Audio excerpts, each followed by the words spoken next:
Cool. Game on. I'm gonna sleep so much. You should go closer to the camera.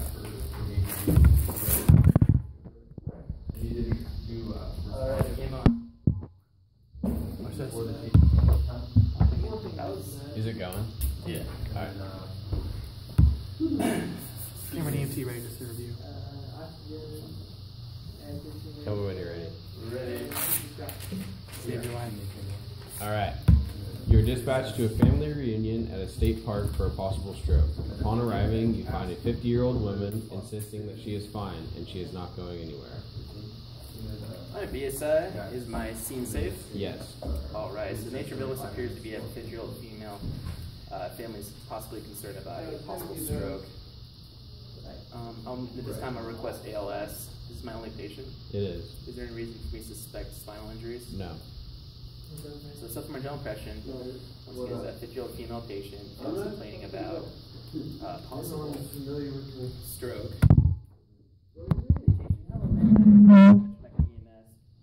How are you doing today? I'm fine. Is my patient alert and oriented? Yes. Alright. So, why'd you call us today? I didn't call you. And I'll ask the family members why they call it a possible stroke-like symptoms. Her chief complaint is none for the patient. However, family members state that she has been complaining throughout the day of a headache and feeling dizzy.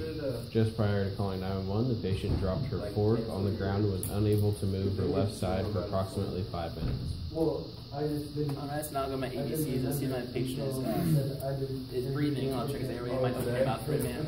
Alright, so I'm going to check kind of respirations, give that a count. What is my rate? 18 breaths a minute.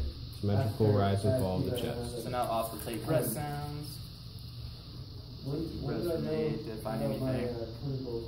Equal bilaterally, and radial pulse is strong and equal. Check circulation as well. Getting my pulse looks like major signs of bleeding.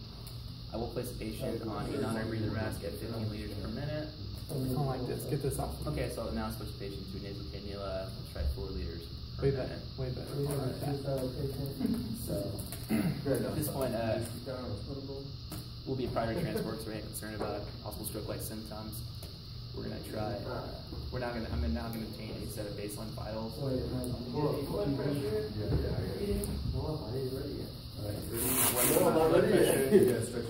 And you find the blood pressure is 190 over 96.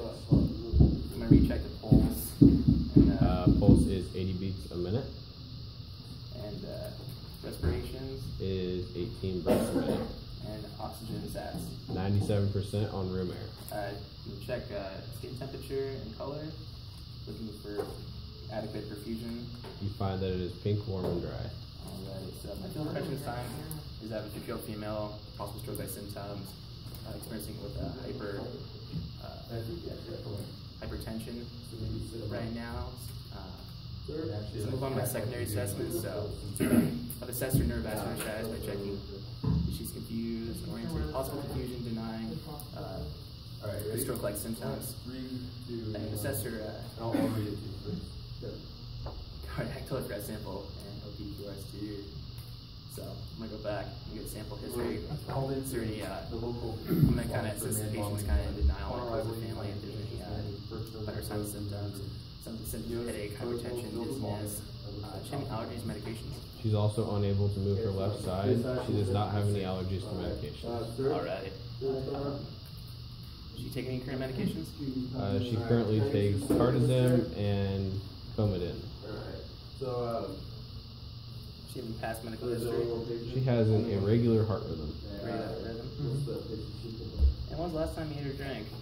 I just had lunch. At lunch. What events leading up to this? Just going to visit my family. Gotcha. Okay. So I'll obtain OPQRST. What was the onset of this? Headache, dizziness, onset of weakness.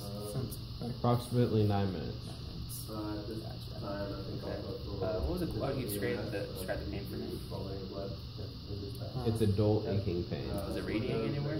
It is not. On a scale of 1 to 10, how would you rate the pain? 10 being the worst. 5. Okay. And has it gotten better or worse over time? as far as your arm, it sounded like 5 minutes ago you weren't able to move it. Are you able to move it now? Is there any pain when you move it, or you just can't move it? I just can't move it. Gotcha. So now I'll move on to my secondary assessment. I'll assess the neurovascular.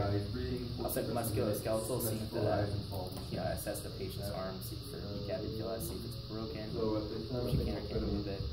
Check your neurovascular. I would check Cincinnati stroke scale. Have a patient hold their arms out, looking for arm drift. I'm assessing integumentary system, looking for adequate perfusion. I'm assessing pulmonary, looking for respirations. At this point, it'll be prior transport, so we're here in the vehicle, transport, and reassess files every 5 minutes due to possibly being unstable. Intervention this time has been a nasal cannula, 4 liters per minute, and position and comfort. I will give reports to oncoming ALS staff. The 50-year-old female hospital with stroke-like symptoms complaining of left-sided weakness, history of irregular heart rate, and on blood thinners, her vital signs are as follows: 190 over 96, heart rate's 80, and respiration 18 a minute. She's on his cannula at 96. This completes my statement. Good job.